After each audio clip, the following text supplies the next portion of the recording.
Então, pessoal, hoje a gente vai estudar sobre algumas bactérias de interesse clínico, né? Então, a gente vai focar nas bactérias Coccus gram-positivos.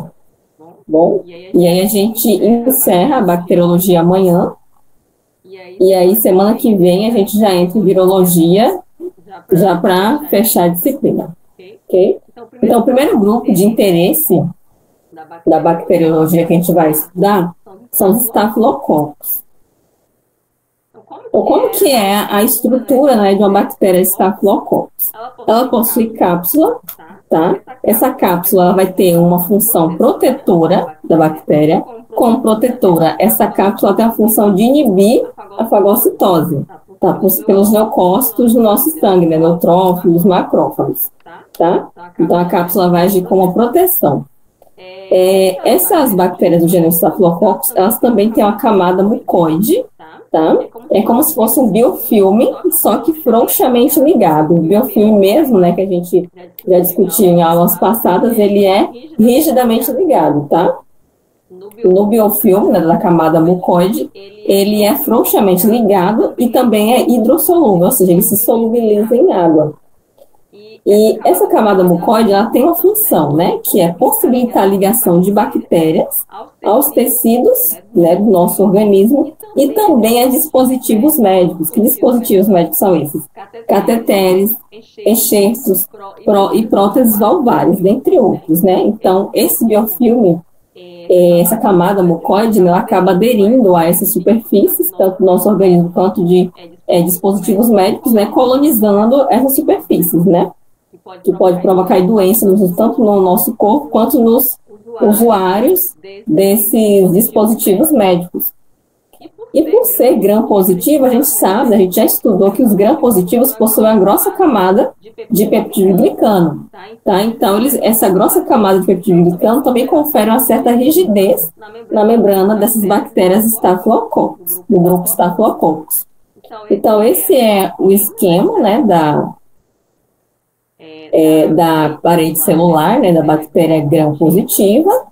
Então, a gente vê aqui embaixo tem a membrana plasmática, e logo acima da membrana plasmática tem a grossa camada de peptidoglicano, que tem alguns fatores associados a essa camada de peptidoglicano, que a gente vai ver mais adiante, tá? Então, essa camada de peptidoglicano, com esses fatores associados, também é chamada de mureína.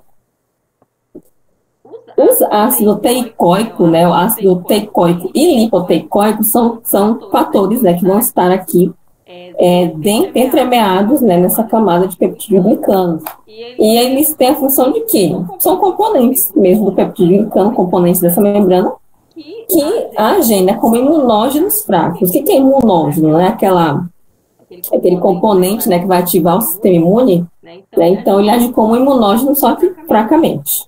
Tá? Então, essas bactérias desse gênero, elas possuem também alguns outros fatores, como, por exemplo, elas codificam um gene chamado Operon AGR. O que é isso? Esse gene, ele codifica a expressão de proteínas de adesão, como adesinas, por exemplo, ou também as fímbrias, né, que vão agir aí com a função de adesão. Então, esse Operon AGR que vai permitir a expressão dessas proteínas que têm essa função de aderir, né, da bactéria aderir às superfícies, né, a esses dispositivos médicos que eu falei. Essas bactérias também têm cápsula, né, e camada mucoide, como eu já expliquei, que inibe a fagocitose. Estou repetindo aqui. E elas têm também uma proteína interessante, que é a proteína A. Qual que é a função da proteína A? Ela vai se ligar a imunoglobulinas, tá? Olha aqui ó, a fotinha da imunoglobulina. Então, essa proteína vai se ligar à imunoglobulina porção FC, que é essa porção mais embaixo, né, do anticorpo, impedindo a sua depuração por esse anticorpo. Tá? Então, o anticorpo, ele fica, vamos dizer que fica imobilizado e não consegue destruir esse patógeno, né, essa bactéria, né, através da opsonização, né, que é uma forma de destruição dos anticorpos. Tá? Então, a proteína A, que é produzida por essas bactérias desse gênero, tem essa função, tá? De se ligar à porção FC do anticorpo, impedindo a depuração da bactéria mediada por esses anticorpos. Tá? Então, aqui, ó, repetindo a estrutura da membrana, né, da parede celular dessas bactérias, desse grupo. Então, a gente vê aqui, ó, essa camada de muco mais externa, né? Funciona também como uma cápsula, como um sabonete, que você tenta pegar e escorrega, a mesma coisa. Os fagócitos vão lá tentar fagocitar e a bactéria escorrega e foge, tá?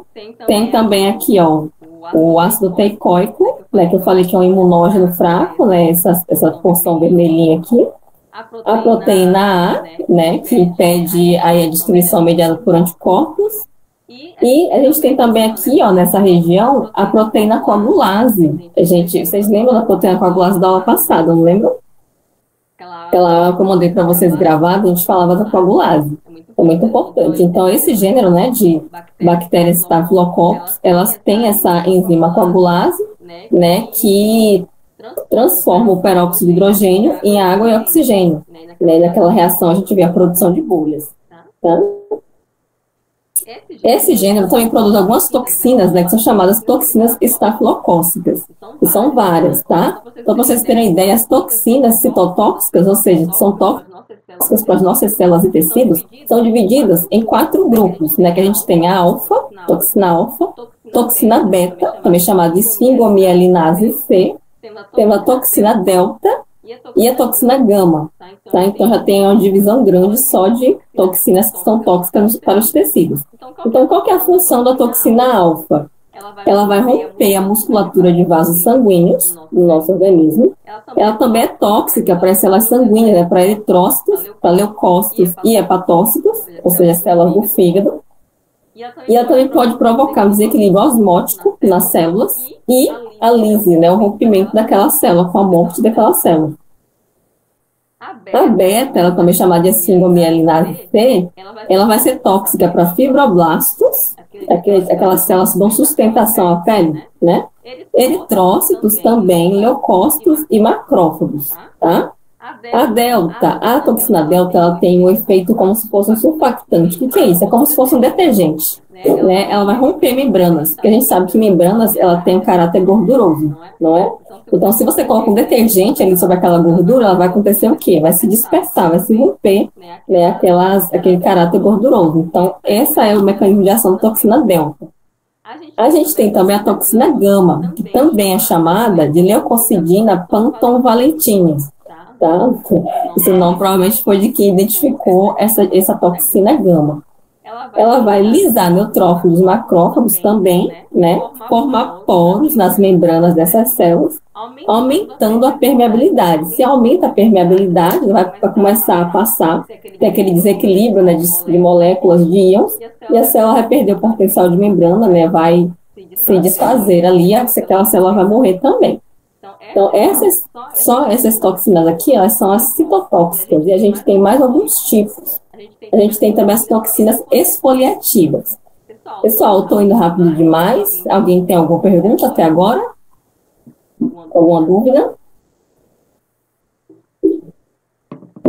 Só tem 2 alunas, né? Não tem 3 alunas. Se vocês quiserem perguntar, fica à vontade. Então, a gente tem as toxinas exfoliativas, né? Por que são chamadas? Tá cheia a turma hoje, né, gente? Não tô dando conta dessa turma. Tá muito cheio. A gente tem as toxinas exfoliativas, né? Que são essas toxinas? Exatamente, Paulo. Essas toxinas exfoliativas são serina protease, chamadas serinas protease B, quebram desmoglelina. Desmoglelina é um tipo de proteína que está relacionado com a junção célula-célula. Né, ela garante que tenha uma forte adesão de uma célula a outra no nosso organismo, tá? Então, se essa toxina ela quebra essa desmoglelina, a célula não vai ter mais aquela junção, né, aquela coesão entre elas, tá? Então, isso vai comprometer a adesão celular, pode levar a doença, né? A doença que eu vou explicar mais adiante é provocada por essa toxina exfoliativa. E temos também as enterotoxinas, também provocadas pelas bactérias desse gênero, né, Staphylococcus, tá? Então, essas enterotoxinas, como o próprio nome já diz, são toxinas que vão agir no nosso trato digestivo, tá? E como que elas vão parar lá? Geralmente elas são veiculadas por alimentos, né, estragados ou bebidas, né, contendo micro-organismos, tá? ela pode levar ao desenvolvimento da enterocolite pseudomembranosa estafilocócica, tá? Então, o que que é essa enterocolite? Vai ser a inflamação do cólon provocado por essa toxina, né, essa enterotoxina estafilocócica, tá? Então, ela vai causar essa inflamação aí no cólon. Aí a gente tem a síndrome da pele escaldada, né? Entrando aqui na parte das doenças, né, provocadas por bactérias desse gênero, a gente tem a síndrome da pele escaldada, tá? Vocês lembram que eu falei da toxina exfoliativa, né, que quebra a desmogleína, impedindo a junção célula a célula, né? Esse problema leva a essa doença, né, chamada síndrome da pele escaldada. Não sei se vocês já viram falar, tá? A pele ou a criança, né, a pele da pessoa, né, fica como se estivesse descascando mesmo, né, igual quando a cobra troca a pele, né, então a pele da pessoa fica desse jeito, avermelhada e descascando. É bem feio mesmo algumas fotos. Essa foi a menos feia que eu consegui arrumar, porque eu não gostei das fotos, né.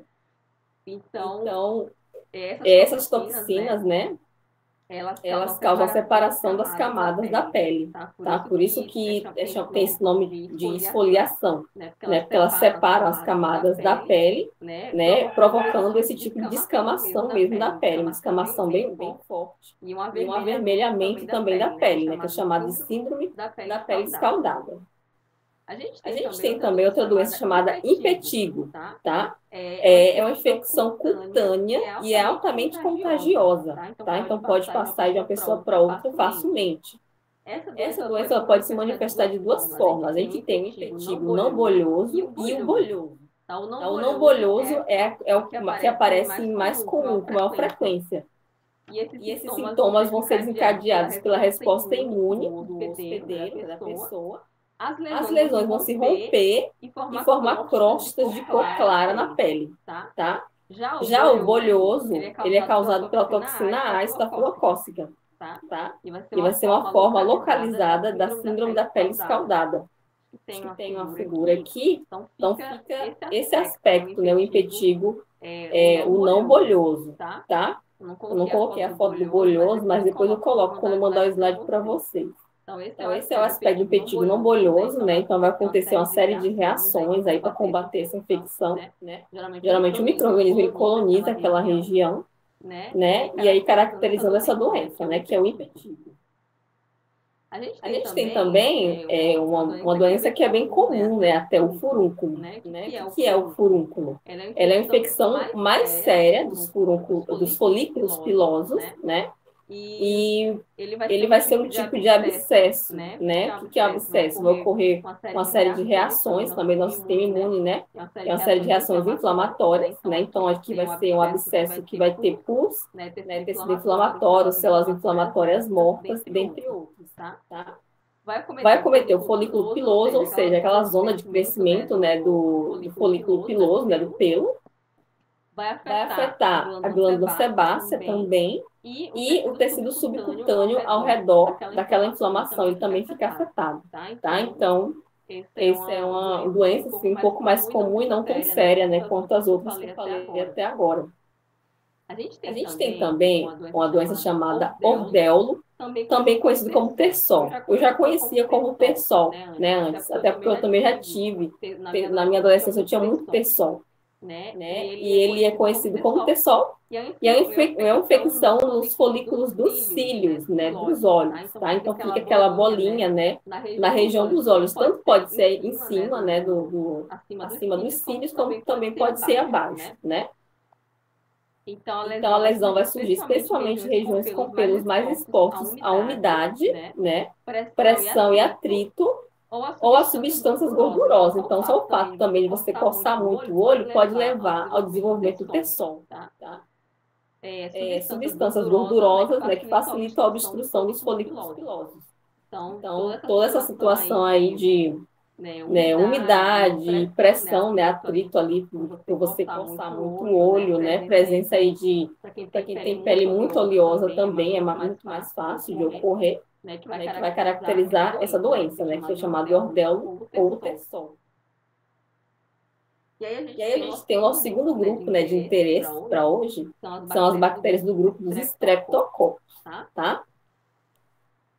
que são os estreptococcus? Essas bactérias desse gênero, né, elas são capazes de causar diversas doenças nos seres humanos também, assim como os estafilococcus. E as mais frequentes estão as infecções do trato respiratório, tá? Infecções de pele, tecidos moles, endocardite, sepse e meningite. Vocês sabem o que é endocardite, gente? Vocês lembram? Alguém lembra?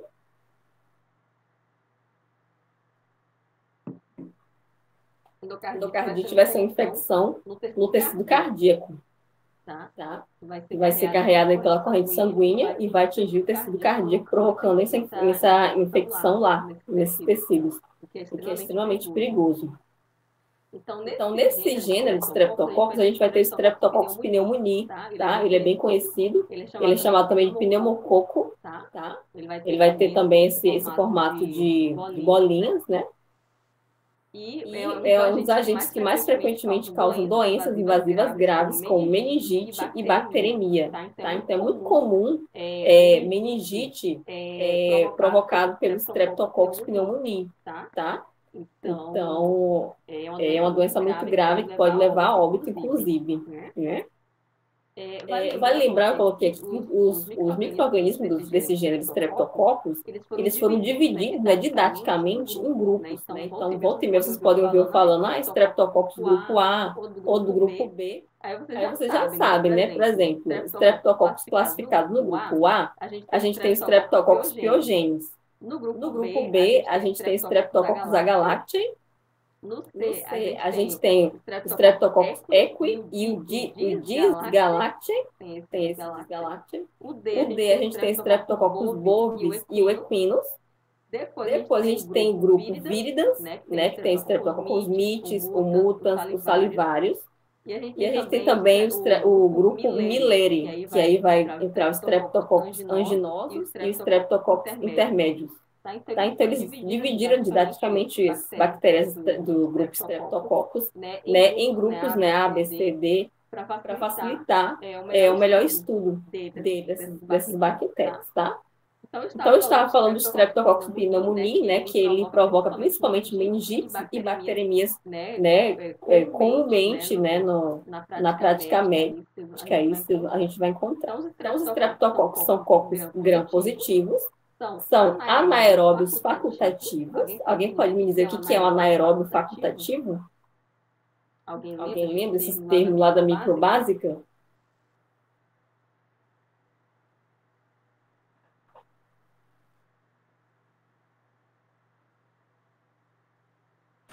Que precisa ou não de oxigênio, né? Tipo, tanto faz. Ele é um tanto faz, tá? Então, quando ele é anaeróbio facultativo, significa que ele pode também crescer na presença, ou desculpa, na ausência de oxigênio, né, no sistema de anaerobiose. Então, para ele, tanto faz. Ele pode crescer tanto na presença de um quanto na presença do outro, tá? Então, os streptococcus são esse tipo, né, de bactérias e não produzem catalase, que é aquela enzima que eu falei, né, que converte o peróxido de hidrogênio em água e oxigênio. Podem produzir hemolisinas, então as hemolisinas são uma característica importante desse grupo de streptococcus, tá? Porque são essas hemolisinas que vão lisar os eritrócitos presentes no H-sangue, né? Produzindo aqueles tipos de hemólise que vocês já conhecem, né? A alfa-hemólise, a beta-hemólise, a gama-hemólise, tá? É provocado por essas hemolisinas, né? Que são enzimas que vão degradar o eritrócitos, né? Os eritrócitos presentes naquele H-sangue, e produzir aquelas hemólises, né, ao longo do crescimento, além em torno do crescimento da colônia. É bem característico. Aqui a fotinha da hemólise, vou mostrar para vocês, né? Essa primeira aqui a gente tem a alfa-hemólise, né? Nesse segundo a gente tem a beta-hemólise e nesse terceiro a gente tem a gama-hemólise. Na verdade, a gama-hemólise, ela é uma hemólise fake, que ela não é uma hemólise. A gente só tem mesmo a alfa e a beta. A gama é só uma classificação que colocaram aí para de repente facilitar, né? Então, na alfa-hemólise, a gente tem o quê? Uma hemólise parcial. Então, ela não degrada todo o eritrócito que tem ali naquele meio de cultura. Vou colocar aqui de novo. Ó. Então, os halos, eles não ficam clarinhos como na beta-hemólise, tá? Que é uma hemólise total. Então, no alfa, Alguém quer perguntar alguma coisa? Achei que alguém ia perguntar alguma coisa. Então, na ofemólise, eu vou ter uma hemólise parcial, ele não vai degradar totalmente ao eritrócito, então vai ficar nessa coloração, tá? Uma coloração meio esverdeada, meio escura. Então, ele começou a fazer uma hemólise, mas não é completa, é pela metade. Já no beta, a gente tem uma hemólise total, ou seja, ele degrada todo o eritrócito que tá ali em volta, né, naquele AGA, que vai crescer ali em volta da colônia. Desculpa, que a colônia vai crescer em volta daquele AGA. Então, ele degrada todo aquele eritrócito ali presente. Aí as colônias ficam bem, os halos de hemólise ficam bem clarinhos, né, em volta das colônias, do crescimento daquelas colônias, como vocês podem ver aqui na figura. Aí a gama, como eu falei, é uma hemólise fake, não tem hemólise na verdade. Eles só classificaram como gama como se fosse uma hemólise diferente, né? Na verdade, é a ausência da hemólise, certo? Então, os cepas aqui do grupo, né, dos beta-hemolíticos, eles, na verdade, não produzem essa enzima, que é a hemolisina. Ele não tem essa capacidade de lisar os eritrócitos, tá? Então, eu já comentei lá na frente que, né, que esse Streptococcus pneumoniae, ele é a principal espécie de bactéria desse grupo, né, que causa doenças aí importantes, né, doenças significativas, tá? Então, vamos estudar um pouco o Streptococcus pneumoniae. O homem vai ser o reservatório e hospedeiro exclusivo desse tipo de bactéria, tá? Cujo habitat é o sistema respiratório. Então, ele coloniza o sistema respiratório do hospedeiro. Ele vai ser um organismo exigente do ponto de vista nutricional, tá? Sensível ao calor, ao frio e à baixa umidade. Então, a transmissão desse micro-organismo requer o contato de pessoa para pessoa, tá? Porque ele não é capaz de sobreviver muito bem no ambiente, porque ele é muito sensível tanto ao calor quanto ao frio. Então, é bem complicado, né? Porque no Brasil, ou tá muito quente ou tá muito frio, a gente sabe disso, né? Ou você está morrendo de calor, ou você está morrendo de frio. Então, vai ser uma bactéria que não vai ter uma sobrevida muito boa no meio ambiente, tá? Especialmente aqui. Então, a transmissão dele requer um contato próximo de pessoa para pessoa, tá? Eles são altamente suscetíveis aos indivíduos com imaturidade ou alguma forma de comprometimento do sistema imunológico, principalmente crianças, né, que ainda não está totalmente formado o sistema imunológico, ou que tem algum problema na formação do sistema imunológico, né, algum comprometimento, ou indivíduos idosos também, né, que já não está tão saudável imunologicamente falando, podem ser mais suscetíveis à infecção com esse tipo de micro-organismo, tá? O Streptococcus pneumoniae. Aqui, rapidinho.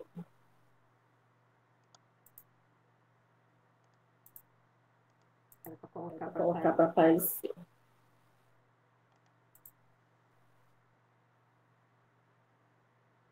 Então, o Streptococcus pneumoniae, ele produz, né, essa doença que é a pneumonia, né, que a gente já ouviu muito falar. Então, ela é a mais frequente das doenças pneumocócicas, tá? E é considerada uma das doenças mais incidentes e graves que vão acometer o homem, né? Vai acometer todos os seres humanos. Ela pode atingir todas as faixas etárias, tá? Principalmente crianças e idosos. Aí a gente tem a meningite pneumocócica, que é a complicação mais comum, decorrente, que pode ser decorrente de sinusite, mastoidite, que mastoidite é uma inflamação no osso mastoide, né? Que a gente tem.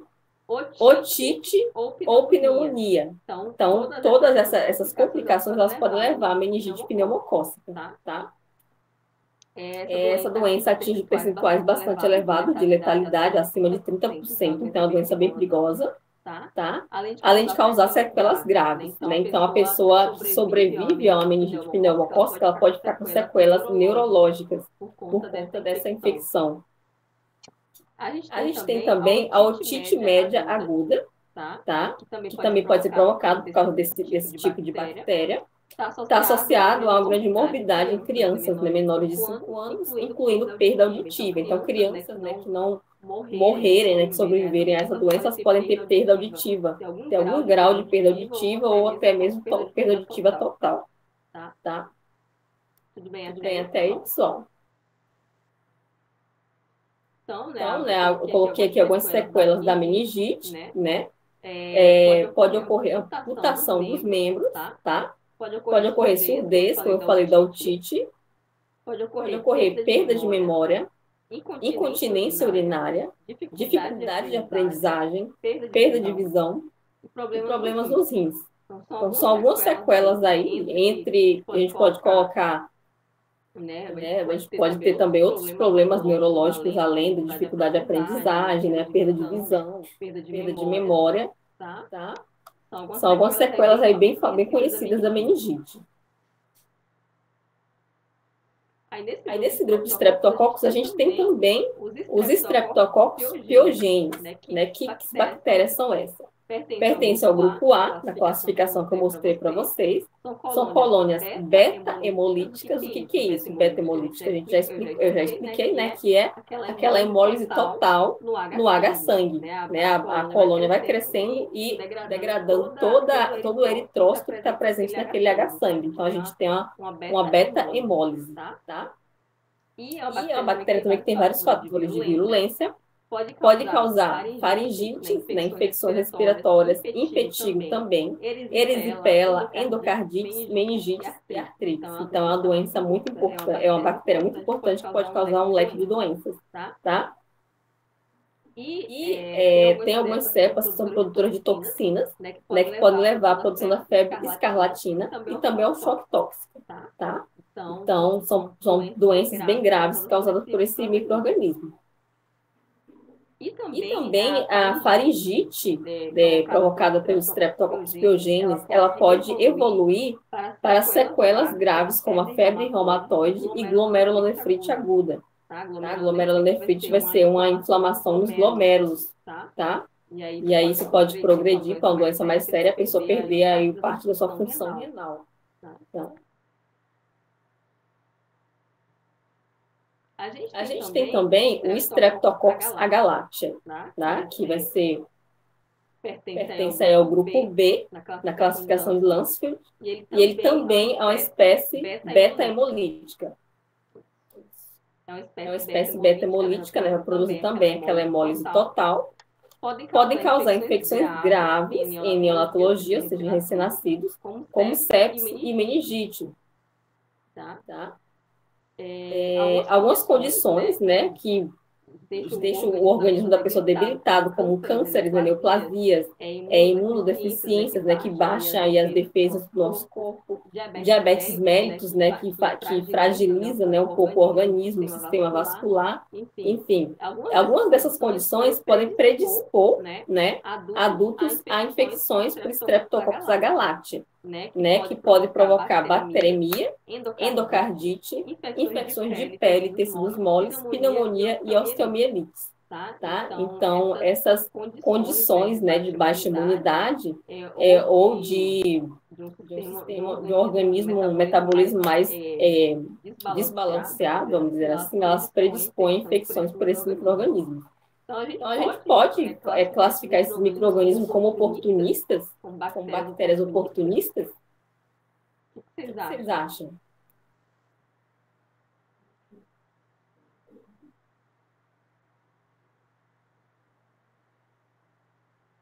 Tem gente.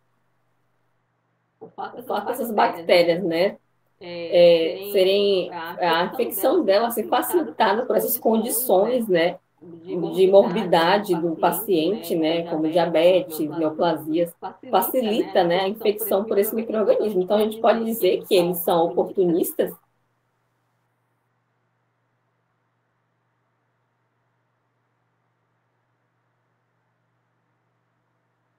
Sim? Não? Muito bem, Lohane, sim. Porque todo micro-organismo aí, a entrada dele, a infecção dele é facilitada por situações, né, de baixa imunidade no hospedeiro, eles podem ser classificados como micro-organismos oportunistas, não só bactérias, mas fungos também. Tá? Se você já estuda fungos, vocês viram que muitos são fungos aí que atuam em hospitais, né? O paciente está lá imunodeprimido, em tratamento, e aí esses fungos eles acabam infectando a pessoa, né? E levando a um quadro de uma doença secundária, né? A infecção hospitalar, que entra aí nas classificações de infecção hospitalar. Então, eles são oportunistas, sim. A gente tem também os Streptococcus do grupo Viridae, que eu expliquei para você, né, daquela classificação. Esse grupo de bactérias, ele faz parte da microbiota da cavidade oral, né, ali da boca, do trato gastrointestinal e também do trato genital, tá? E são considerados contaminantes só quando eles não estão naqueles locais que eles geralmente são encontrados, né? Porque na cavidade oral é comum eles estarem, eles não vão provocar ali um distúrbio por eles estarem na cavidade oral ou no trato gastrointestinal, por exemplo. É um local comum que eles podem estar e não vão produzir nenhuma toxina naquela região. Mas se esse micro-organismo ele se deslocar, por exemplo, cair na corrente sanguínea, daí for para outro tecido que não pode ter presença de bactéria, aí eles vão causar doença, tá? Que são sistemas ali que é para serem totalmente assépticos, né? Totalmente sem bactérias, sem presença de micro-organismos, tá? Então, micro-organismos aí que frequentemente fazem parte da nossa microbiota, né? Que não vão causar uma doença se eles estiverem na pele, se estiverem no trato gastrointestinal, eles podem causar doenças se eles forem para ambientes estéreis, por exemplo, a corrente sanguínea, tá? Eles podem causar doenças sim, que é o caso do Streptococcus do grupo Viridae, essas bactérias do grupo Viridae. Então, essas bactérias, né, podem estar associadas com endocardite subaguda, né, especialmente em portadores de próteses vulvares, né? A gente tem algumas espécies como o Streptococcus sanguis, o mites, o oralis e o gordoni, né? São os agentes mais encontrados aí em próteses vulvares.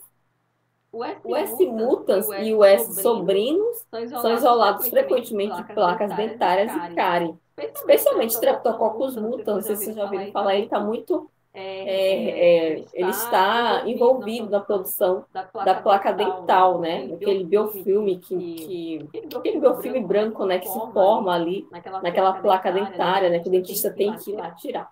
Então, especialmente Streptococcus mutans é uma bactéria que está envolvida aí nesse processo. Tanto em placas dentárias, né, e formação também de cárie. E a gente tem alguns meios de cultura, né, que a gente pode utilizar para ver o crescimento dessas colônias, né, no laboratório. A gente pode utilizar o água-chocolate. O água-chocolate ele é muito rico, né, muito nutritivo. E a diferença do água-chocolate para o água-sangue é só a temperatura de preparo dele, tá? Você vai utilizar, geralmente no água-chocolate você utiliza sangue de cavalo, tá? Sangue de cavalo. No água-sangue, geralmente é sangue de carneiro. Tem essa diferença também, tá, gente? Então, no agar-chocolate, você aquece a base, que é um agar-base, antes de colocar o sangue. Aí essa base ela tem que estar aquecida entre 80 e 85 graus. Aí quando você coloca o sangue, ele fica na coloração de chocolate mesmo, ele não fica vermelho como o agar-sangue. Já o agar-sangue, quando você prepara a base, ela vai estar morna, tipo entre 45 e 50 graus. Então, quando você coloca o sangue, ele já não fica naquela coloração chocolate. O sangue, ele mantém a coloração vermelha dele, tá, gente? Então, essa é a diferença do agar-chocolate e do agar-sangue, né? Entre alguns componentes também que podem ter a formulação alterada. Essa temperatura de utilização da base é o que dá a diferença desses dois tipos de água. O chocolate ele não tem chocolate, ele não é feito à base de cacau, tá? Só tem esse nome por causa do aspecto dele mesmo. Senão, né, que vai uma aula prática, o pessoal vai querer comer o agar-chocolate achando que realmente é de chocolate e não é de chocolate, tá, gente? Aí o outro grupo, né, de interesse clínico aí que a gente tem são as bactérias do gênero Enterococcus, tá? Então, também são corpos gram-positivos, né, que são agrupados em cadeia, né? E são também anaeróbios facultativos e catalase negativa, ou seja, não possuem a enzima catalase, tá? Caracterizam pela capacidade de crescimento tanto a 10 graus quanto 45 graus, né? Eles têm essa flexibilidade com relação à temperatura e eles crescem em ambiente extremamente básico, né? pH 9,6, é um pH extremamente básico. Eles podem sobreviver na concentração de NaCl a 6,5%, né? A 60 graus por 30 minutos, Eles fazem a hidrólise da esculina, que eu expliquei naquela aula gravada, né? Aquele teste da esculina serve para identificar o Enterococcus, né? Por eles fazerem a hidrólise desse substrato, da esculina, as colônias vão crescer meio enegrecidas no meio. E aí é bem característico do crescimento de Enterococcus. Eles também são reativos naquele teste do PIR, que eu expliquei também naquela aula gravada, o teste do pirrolidonil beta-naftalamida, esse nome difícil mesmo. Então, ele é reativo no teste do PIR, tá? E também tem essa outro teste que também pode ser feito para identificar o Enterococcus, que eu não coloquei na aula, porque já não é tão feito assim, que é o teste da leucina beta-naftalina, ele também é reagente para esse tipo de teste. Tá? Então, ele é termotolerante, né? Ele é um micro-organismo básico, né? Anaeróbio facultativo, hidrolisa a esculina, produzindo colônias escuras, né? É reativo ao PIR e ao LAC. Então, tem todas essas características aí que a gente pode identificar esse micro-organismo. E esses heterococcus, eles fazem parte da microbiota normal. Vocês sabem, né, que o nosso intestino tem um pH mais básico do que o estômago, que é mais ácido. Então, isso favorece o crescimento desse micro-organismo no nosso intestino, na nossa microbiota normal também. Tá? Então, eles vão estar presentes principalmente no trato gastrointestinal. Eles podem ser isolados em indivíduos saudáveis em outras localizações que não vão causar problemas, como pele, a região perianal, a via hepatobiliar e secreções de orofaringe e também secreções vaginais. Tá? Ele também pode ser encontrado nessas regiões. Então, quando eles causam infecções, né, relacionadas à assistência à saúde, essas infecções podem ser infecções do trato urinário, infecções na corrente sanguínea, infecções de sítio cirúrgico e intraabdominais. Então, vão ser infecções sérias, né, porque são locais, né, regiões que a gente não pode ali ter bactérias colonizando, como o nosso trato urinário, que provoca infecção urinária. Na corrente sanguínea, muito pior, né, que pode levar a distribuir para os tecidos, né, pode dar endocardite também.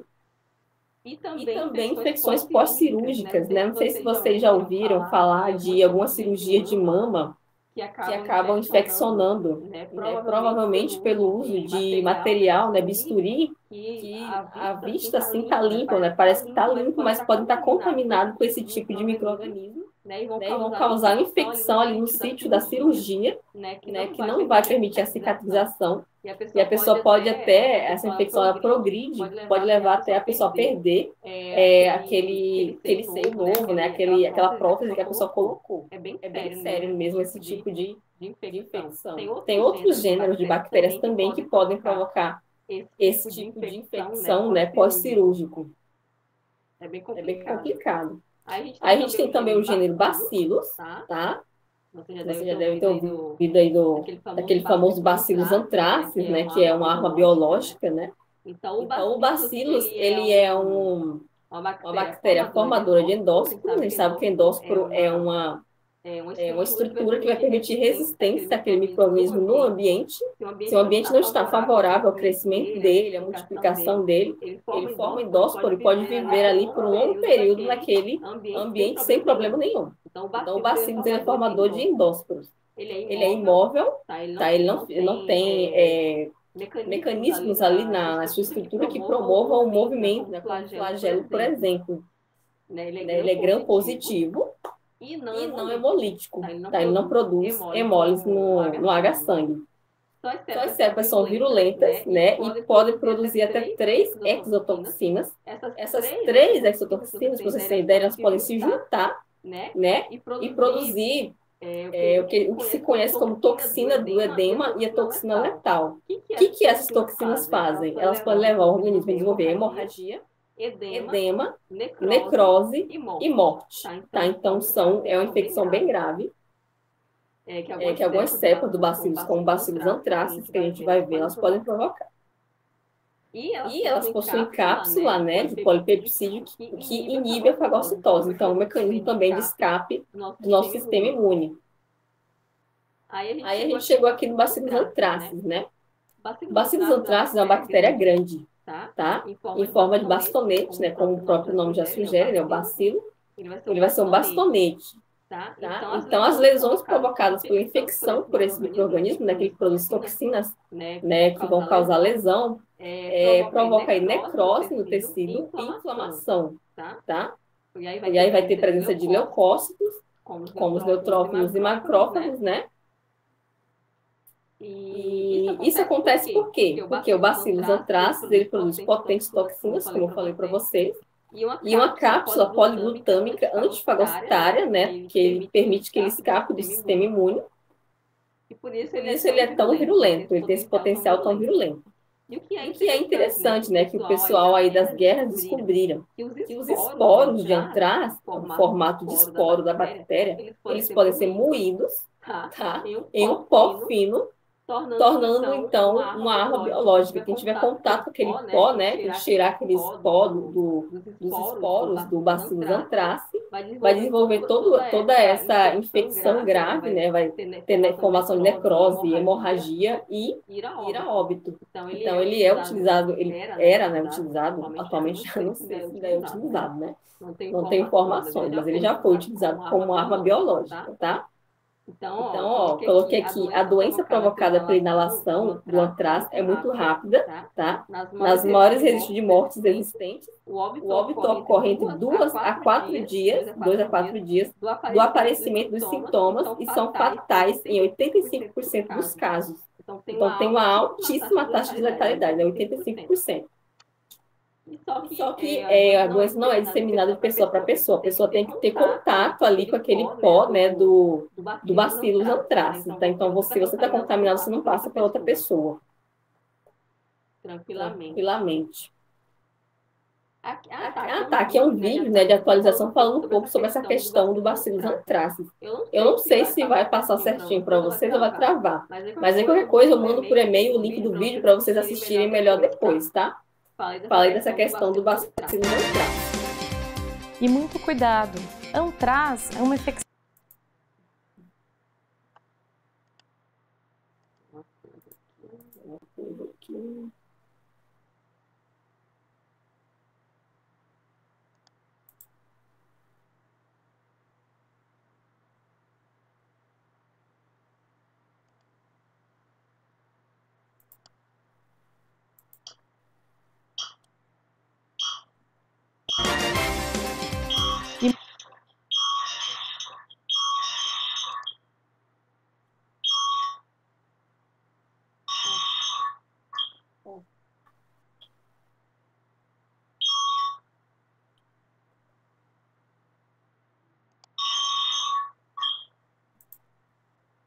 Pessoal, acho que tem um barulho bem suportável. Pessoal, acho que tem um barulho bem suportável aí no ouvido de vocês. Não vai rolar esse vídeo, eu mando o link para vocês. Não vai rolar esse vídeo, eu mando o link para vocês depois no e-mail. Vocês me mandam o e-mail que eu mando, tá? Ai, Jesus, vamos pular um vídeo. Ai, Jesus, vamos pular um vídeo. E vamos para a listéria.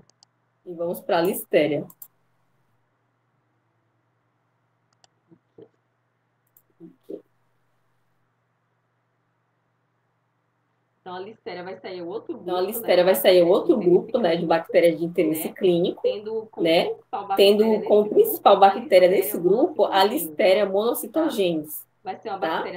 Vai ser uma bactéria também gram-positiva, né? Pertencente a essa família, Listeriaceae, cresce em presença ou ausência de oxigênio. Então, também é anaeróbica facultativa. Então, ela também é em formato de bastonete, olha só. E a mobilidade ela é conferida por flagelos. Então, ela tem muitos flagelos que conferem mobilidade a essa bactéria. Só que assim, essa mobilidade, ela é de acordo com a temperatura que ela se encontra, né? Que interessante. A 25 graus Celsius, essa bactéria apresenta uma mobilidade do tipo cambalhota, tá? Eu não achei um vídeo mostrando a cambalhota dela, mas é como se fosse uma cambalhota que ela se movimenta a 25 graus Celsius. Só que a 35 graus Celsius ela já é imóvel, então os flagelos já não ajudam ela a se locomover. Então essa locomoção é dependente da temperatura, tá? pode ser confundida com cocos, né? Em observação ao microscópio, porque no microscópio não aparece assim, né, como nessa foto assim, bonitinho. Aparece lá as células pequenininhas, então alguns têm um formato meio ovalado, que a pessoa pode confundir com os cocos, mas ela é um bacilo, tá? E ela tem atividade hemolítica, ela produz hemolisina, tá? É uma das características aí da Listeria monocitogênese. E que permite distinguir a monocitogênese de outras espécies, né, pertencentes ao gênero Listeria. Então, só a monocitogênese produz hemólise, hemólise ali no crescimento das colônias. Outras bactérias desse mesmo gênero, né, Listeria, não produz essa hemólise, tá? Então, a Listeria monocitogênese, ela pode levar ao desenvolvimento de uma doença que é chamada listeriose. Tá? E essa listeriose, ela é transmitida através de consumo de alimentos contaminados, né? Ou também contaminação do recém-nascido, né, durante o parto, por infecção cruzada no ambiente hospitalar e também pelo contato com animais, tá? Então, são algumas formas de contaminação que levam ao desenvolvimento da listeriose. Então, em adultos e recém-nascidos, né, as manifestações clínicas de listeriose, descritas com maior frequência, são septicemia e infecções meníngeas, tá? Então, são infecções graves, né? Infecção na meninge é infecção grave, meningite, tá? Só que a listeriose é uma infecção meio que rara entre a população, não é muito comum, tá? Na Europa, tem incidência que varia entre 0,3 casos por milhão de habitantes. Eu não consegui pegar os dados aqui na América do Sul, mas também não é tão comum assim, embora não foi tão recentemente, mas teve um surto de listeriose em criadouros de galinha, né? Esses criadouros de galinha, né? Que eles criam as galinhas para depois abater e vender e tal. Então teve uns surtos aí de listeriose, não é tão recente. Tá? Então pode acontecer, mas não é tão comum.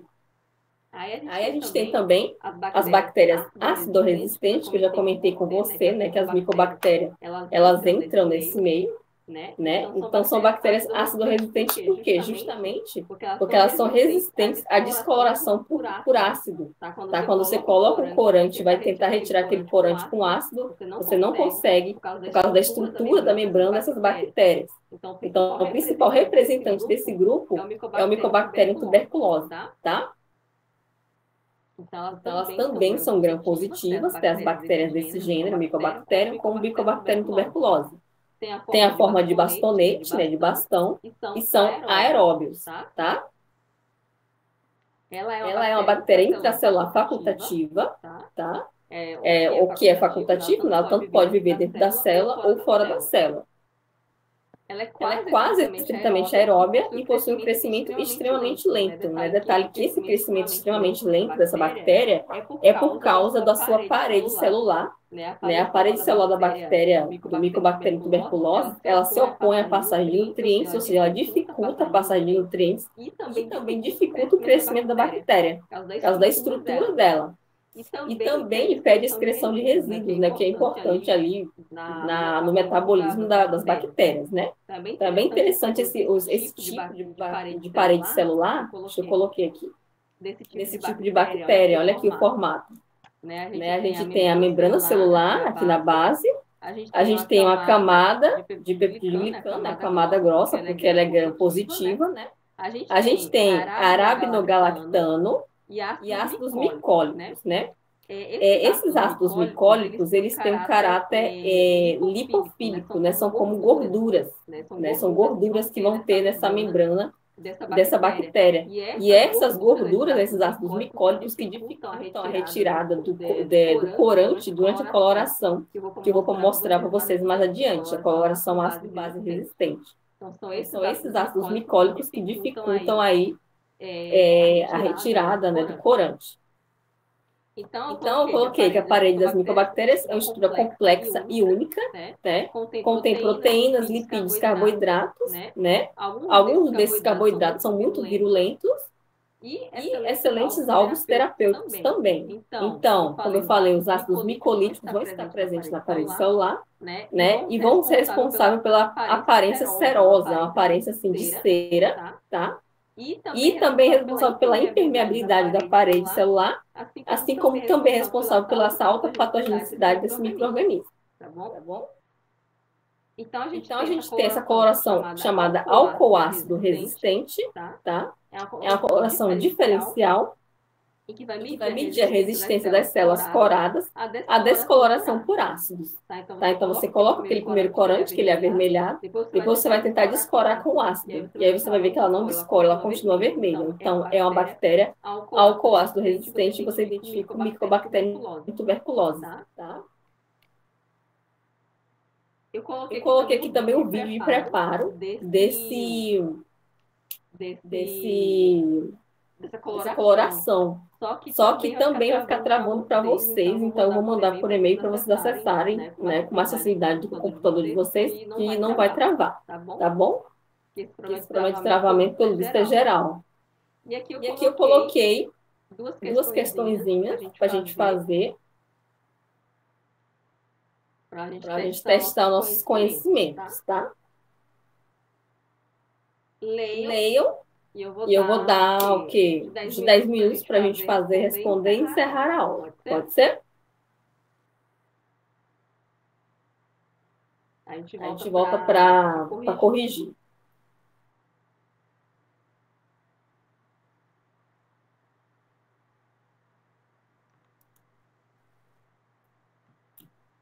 Aí, um pouquinho.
E aí, meninas? 1B, Staphylococcus saprophyticus. Cadê o B? Vamos ler aqui. A bactéria Staphylococcus aureus é encontrada normalmente no nosso corpo, principalmente na nossa pele e narina, sem causar nenhum problema em condições normais. Entretanto, quando a pele é lesionada ou a imunidade cai, por exemplo, essa bactéria pode desencadear algumas doenças. Entre as doenças a seguir, marque aquela que não é provocada pelo Staphylococcus aureus. Aí vocês marcaram o quê? A letra B? Tétano? O que é que causa o tétano? Vocês lembram?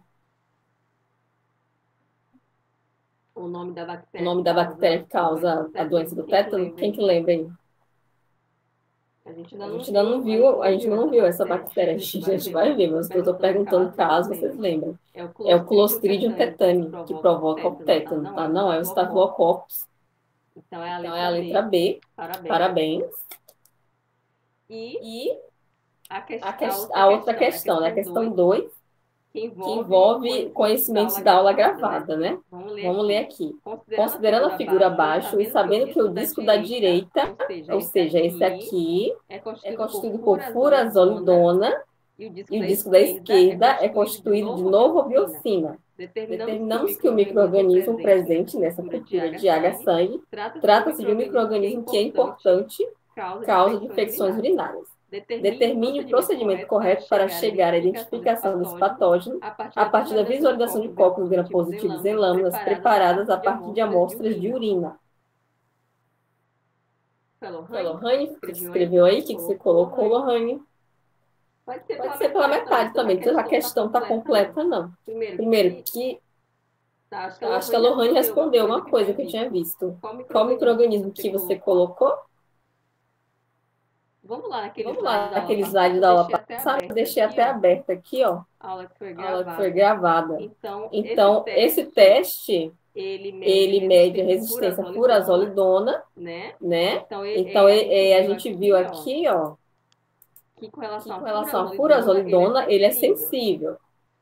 E com relação à novobiocina, ele é resistente. Então, com base na aula passada, ó, quem é sensível, né, que forma um halo na furazolidona, é essa bactéria do gênero Staphylococcus, que é um teste que serve para diferenciar Staphylococcus de micrococcus, né? E aí o outro teste,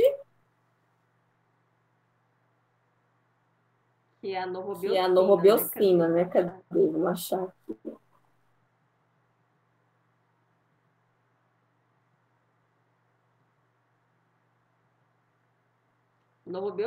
Novobiocina.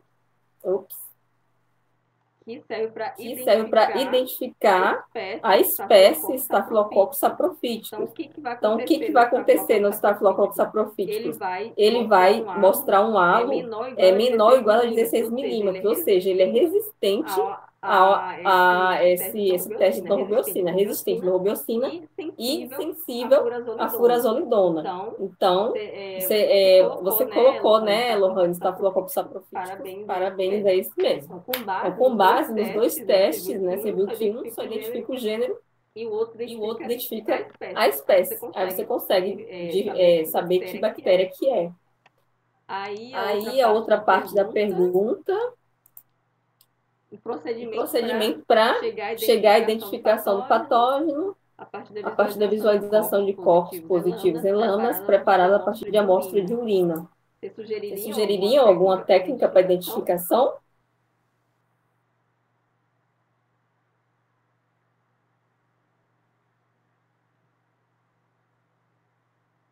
Vixe, kkk. Bom, então essa eu não vou responder. Vocês podem fazer em casa, tá, gente? Aproveito para revisar também a aula passada. A aula passada tem muito conceito muito importante de identificação desse tipo de micro-organismo. É muito bom. Então, quem não assistiu, assista, ou se assistiu uma vez, reassista, porque é bem interessante, tá, gente? Então, eu vou deixar essa pergunta para vocês responderem em casa. Aí a gente encerra a aula.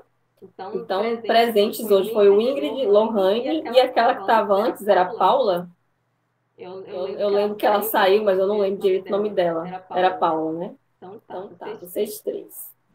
Então, beleza, gente. Tenha uma boa noite e até amanhã. Um beijo.